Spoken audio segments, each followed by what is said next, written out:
La bibliothèque de Radio Orient, des regards croisés sur la littérature.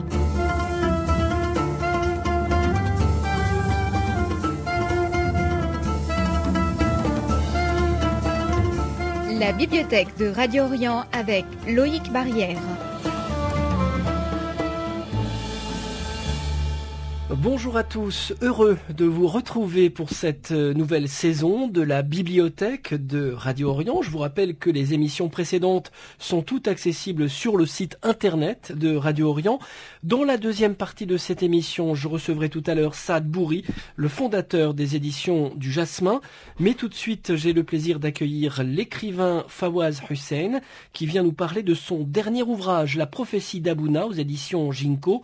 Bonjour Fawaz Hussein. Bonjour. Alors, vous avez notamment écrit Le Fleuve. J'ai d'ailleurs un exemplaire de ce livre entre les mains dans la collection Motifs au serpent à plumes. Vous avez écrit également Les sables de la Mésopotamie et En direction du vent.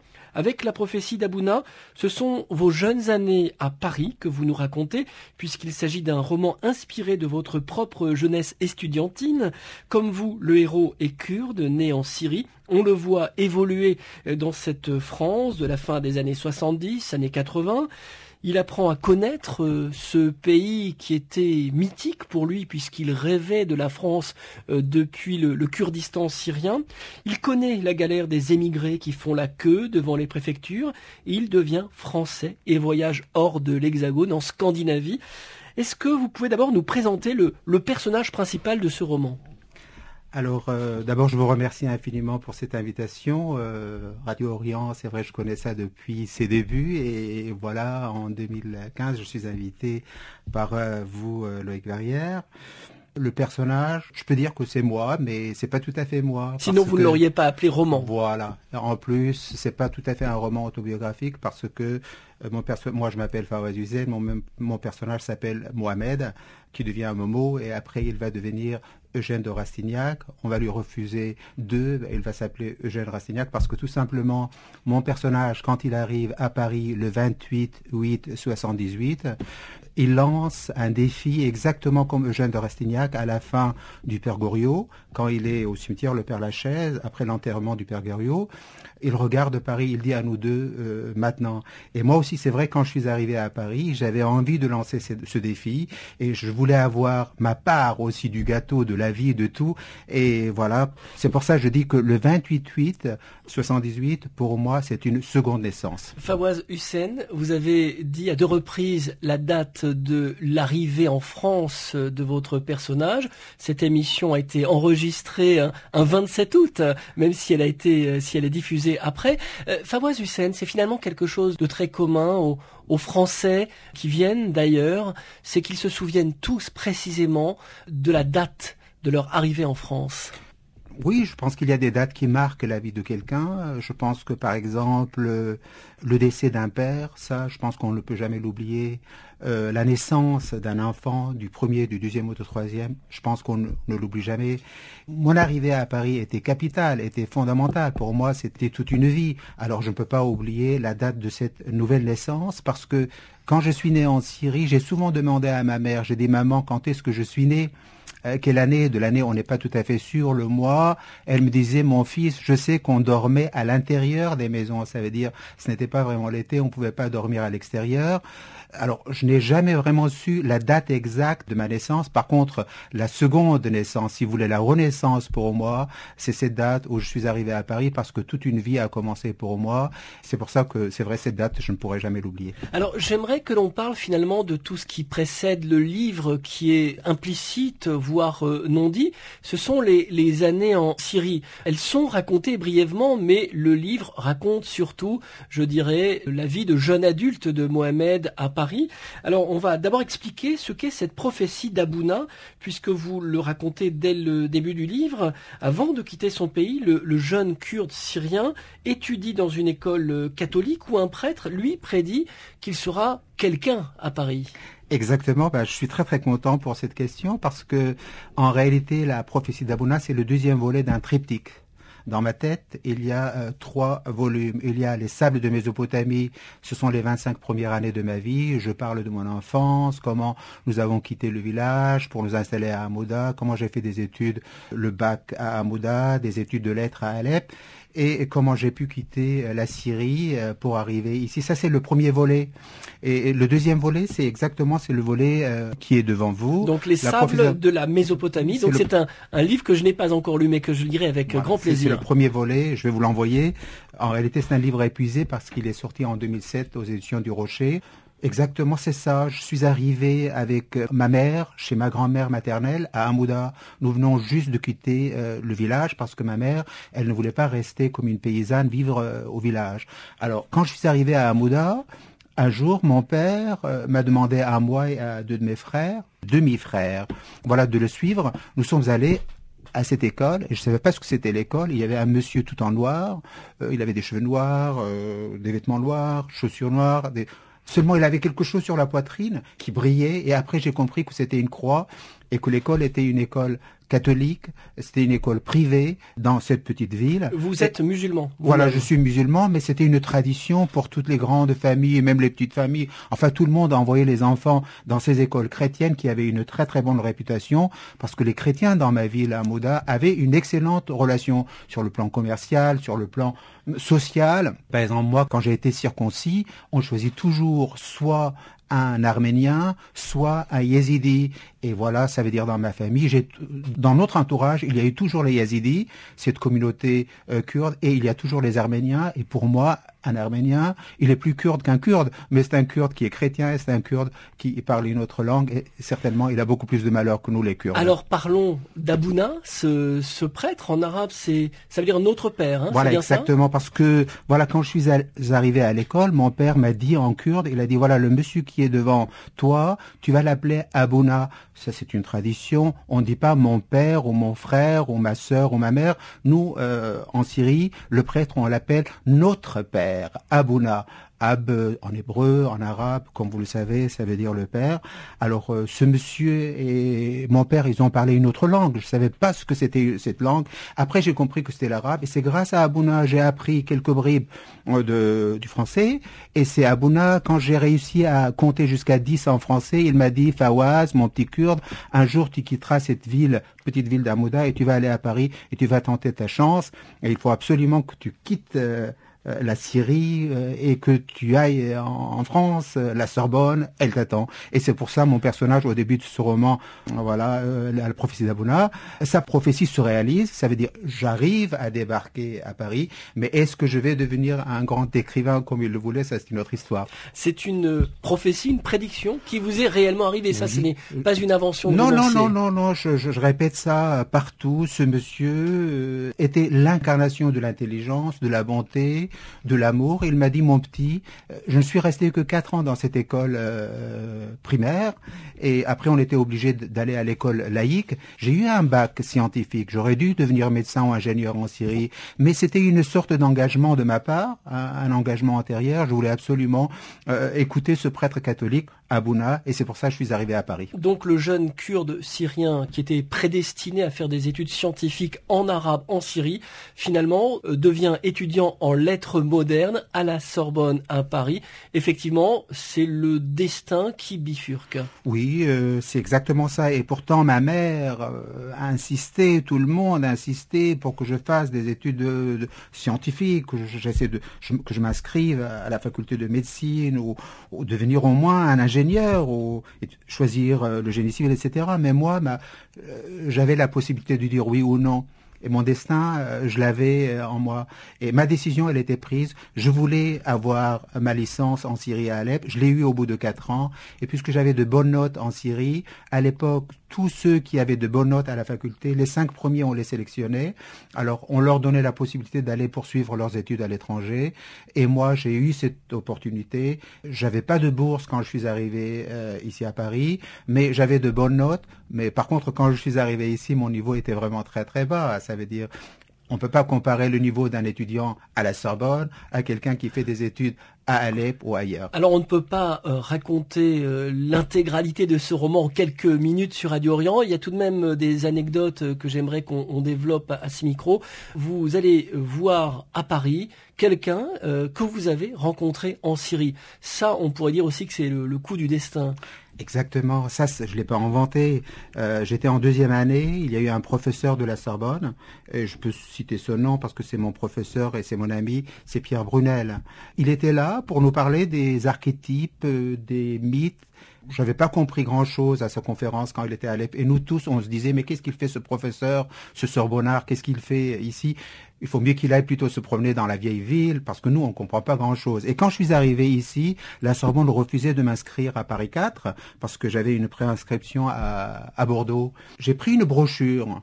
Je l'ai ouverte, cette brochure, je vois son nom. Je demande à le voir, et il me reçoit en souriant. Je lui explique ma situation, l'histoire d'Abouna et la Sorbonne. Il prend le téléphone et il demande au secrétariat de m'inscrire tout de suite. Et c'est comme ça que je débute mes études. Et comme ça, j'ai pu avoir aussi ma carte de séjour et ma carte d'étudiant à Paris 4. Alors, ce jeune étudiant, Mohamed, a une passion pour Balzac. Il va d'ailleurs vivre à Paris, pas très loin de la maison du grand écrivain. Cette passion pour Balzac, elle vient de votre jeunesse en Syrie ? Bon, je pense que ça, c'est le côté romancé dans l'histoire. Balzac, je l'ai lu un tout petit peu, mais je suis pas vraiment un fanatique de Balzac. Je préfère quand même plutôt les auteurs beaucoup plus récents, Albert Camus, Jean-Paul Sartre. Je suis beaucoup plus vraiment le XXe siècle. Mais je pense que j'avais besoin, la réalité, on peut pas la traiter telle qu'elle est quand on veut écrire un livre. Il faut absolument qu'elle passe par des filtres, par des artifices littéraires.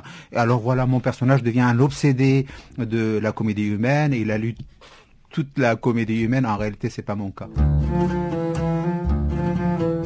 La bibliothèque de Radio Orient avec Loïc Barrière.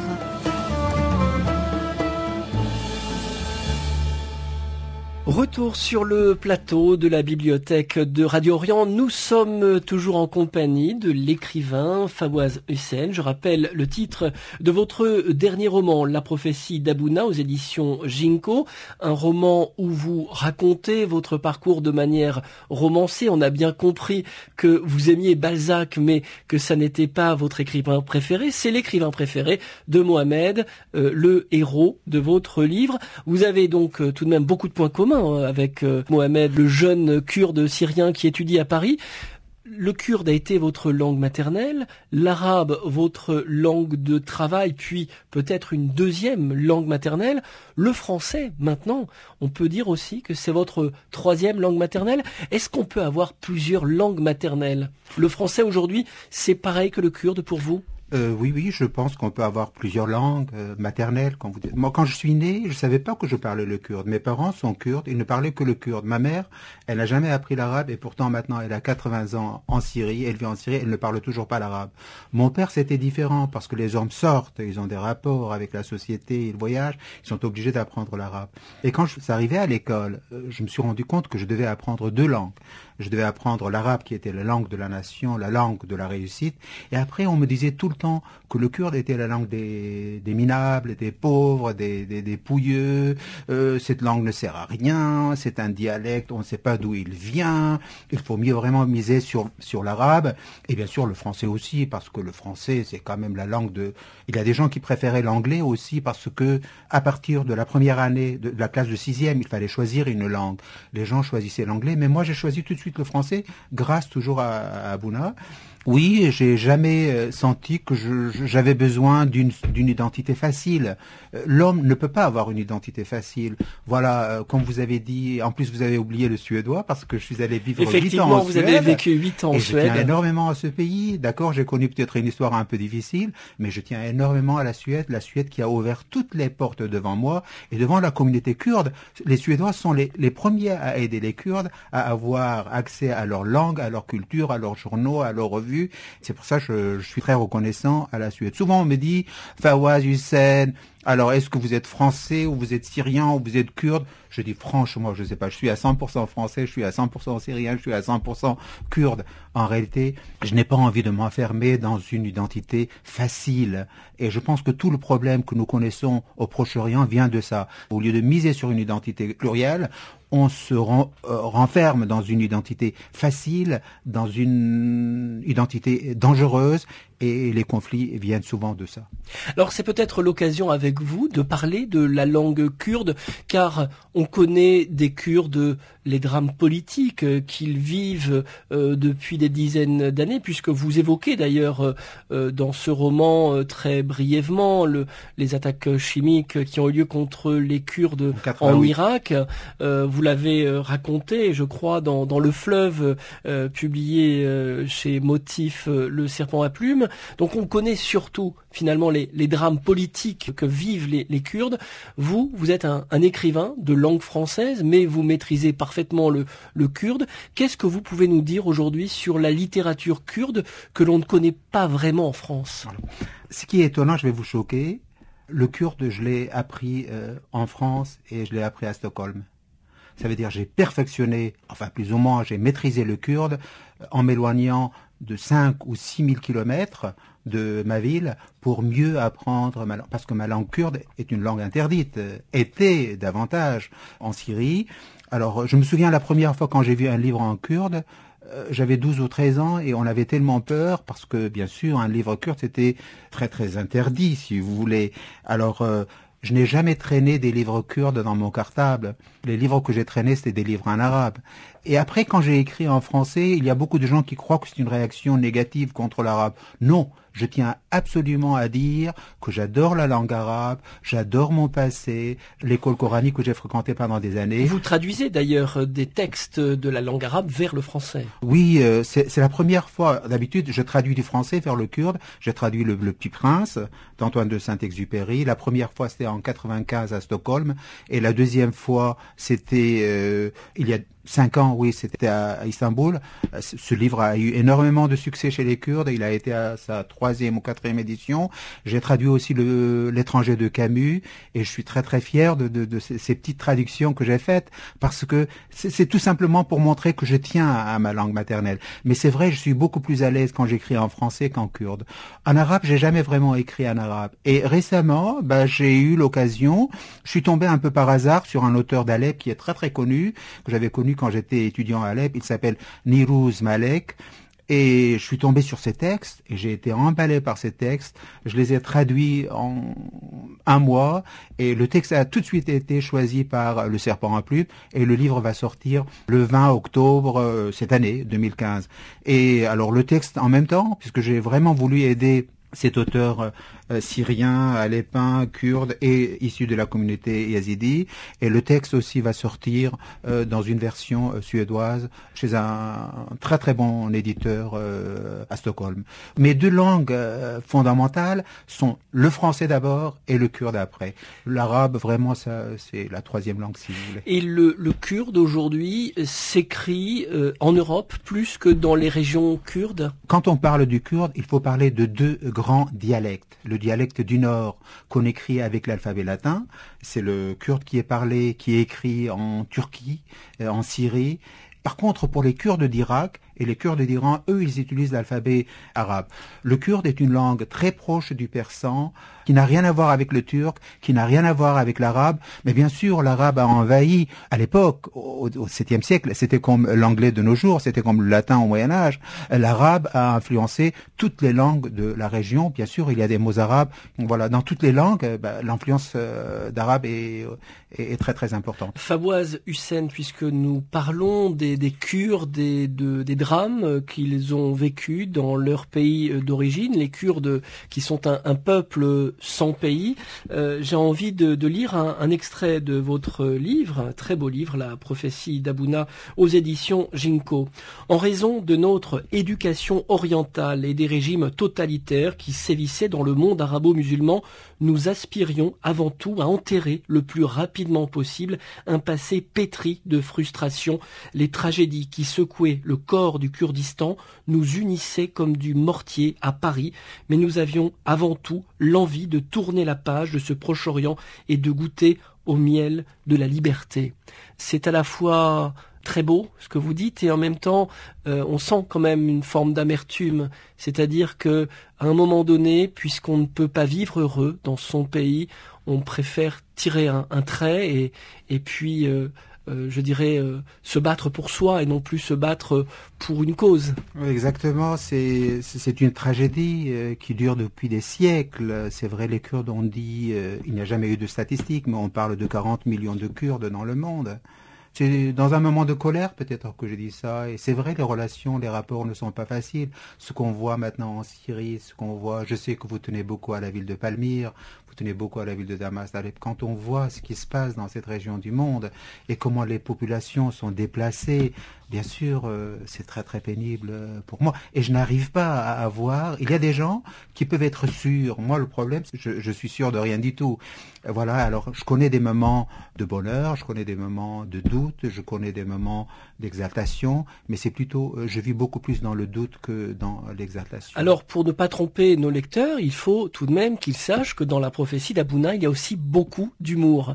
Et cet humour, il transparaît, je dirais, dans les titres des chapitres que vous avez choisis. On a l'impression de lire, je dirais, des feuilletons du 19e siècle. On va essayer de prendre un exemple, au hasard, chapitre 4, où le narrateur rencontre la chance de sa vie en la personne d'une charmante tourangelle qui le guide vers le bon usage du plaisir et la parfaite possession de la langue de Balzac. Exactement. Effectivement, c'est une façon très savoureuse d'annoncer le récit qui va suivre. Moi, je ne peux pas écrire, ça veut dire malgré la tristesse, les tragédies qui nous entourent. C'est vrai, quand j'écris, j'ai besoin de cet humour. Et se moquer d'abord de moi-même que de me moquer des autres. Et c'est vrai, ce livre, je l'ai écrit, j'étais sous l'influence des contes philosophiques du XVIIIe siècle. Ça fait penser bien sûr à Candide, ça fait penser à Zadig.